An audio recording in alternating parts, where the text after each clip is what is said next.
Well, welcome back. Lawmakers are up against the clock to avert a government shutdown this week. The Senate is voting on a short-term funding bill tonight, which would keep things running until December 16th. The bill's final draft will include West Virginia Senator Joe Manchin's permitting reform, which has received pushback from progressives and Republicans as well. Joining me right now is Texas Congressman and the ranking member of the House Ways and Means Committee, Kevin Brady. Congressman, it's always a pleasure to see you. Thanks very much for being here this morning. Good to see you, Maria. So are the Democrats now reneging on Joe Manchin's permitting language in this bill? What do you expect to happen? Yeah, the short answer is yes, they are. They didn't make that commitment. Schumer did. They don't feel like they have to live with it. And the truth of the matter is, Maria, I think it probably isn't worth the paper it's written on, because even if the president signs it, the administration is not going to comply with anything that streamlines energy and fossil fuels, natural gas here in America. They'll simply ignore it. So, as you know, one-party rule here in Congress. They've not engaged, certainly on the House side, even with the clock. You know, we've known this is coming for months and months and months. I think the big issue for Republicans here is, will this do anything to address the national security crisis at the border? And right now, we don't see a dime or a real effort to do that. Which is why Kevin McCarthy, the leader of the GOP, has said he's not agreeing to any funding for the government unless there's money earmarked for the border. How far are you guys going to take that? Will we see a shutdown? Well, I would say hopefully not.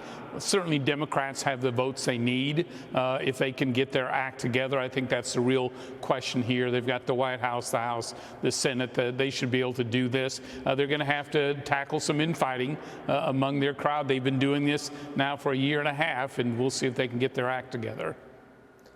Well, I mean, it just feels like this administration completely ignores 40-year high inflation. They've got a tin ear because they keep spending more money. The Congressional Budget Office now is out. It's an independent arm, and it says that Biden's plan to cancel student debt will cost an additional $400 billion. The White House is pushing back, claiming that the 90% of federal student loan borrowers won't likely take advantage of the plan. Congressman, it's going to cost $400 billion, and their answer is, oh, well, not everybody will take advantage of it, so it won't be that much.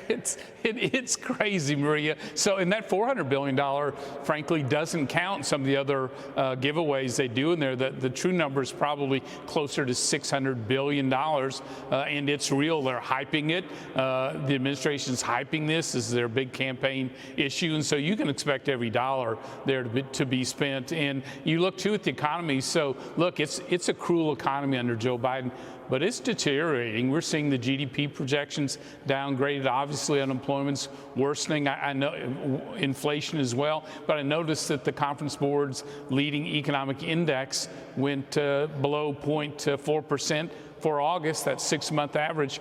That's never happened in 60 years that we didn't see a recession. And so I think we're either in one or looming. And so that's why it made no sense for this administration to raise taxes on made in America manufacturing and small businesses. Well, it certainly feels like things will get a lot worse if we see freight workers take to the picket lines. Do you know anything about this so-called tentative agreement that Joe Biden says is on the table for the rail unions? Because what I've seen is that we still don't have any vote on the rail package from the unions, and it looks like what Joe Biden has done by intervening is just put a pin in it until after the elections, and that seems like a really dirty trick. What's going to happen right after the midterm elections? The rail workers are going to go on strike? Yeah, so I think the president's announcement was premature. There is no done deal. And one thing you and I have noticed is the terms of what he announced, at least, or those unions announced, is very inflationary in wages over time. And so you've got a president talking about, what he's doing to lower inflation, which isn't working, by the way, while he's touting agreements that will drive it even further in the future. And that's why, the Republicans' commitment to America, our focus on making our economy strong is going to be, less taxes and regulation that drive inflation, more energy, innovation, and more workers that can help relieve it. Yeah, the Commitment to America is addressing a number of the issues that American families face, and we want to talk about that. But I also want to know if you are going to be able to stop some of the bad policy that he's already put forth. For example, $80 billion going to the IRS for 87,000 IRS agents. Will you be able to stop that? You only have 15,000 border agents, 15,000 border agents versus 166,000 IRS agents. Yeah, so that is job number one for a Republican House. As Leader McCarthy has indicated, that will be the first bill coming out of the Republican House, and it should be. You know, certainly this president's going to fight tooth and nail to have all those auditors, which, by the way, you know, those value shoppers, the ones, our neighbors you see at Target and Walmart and Ross's and Marshall, they will see an extra 710,000 audits landing on top of them. So I think Leader McCarthy and House Republicans are very clear that is our first effort to stop that. Will you be able to stop the tax increases? We are waiting on the durable goods orders right now, and it's expected that we're going to see a decline of 0.5% as this economy weakens. What will higher taxes do to an economy that's already slowing?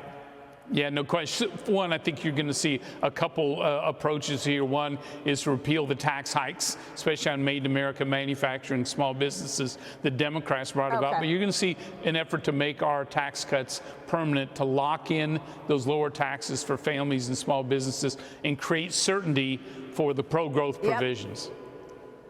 Kevin, it's great to see you this morning, Congressman Kevin Brady. Thank you so much.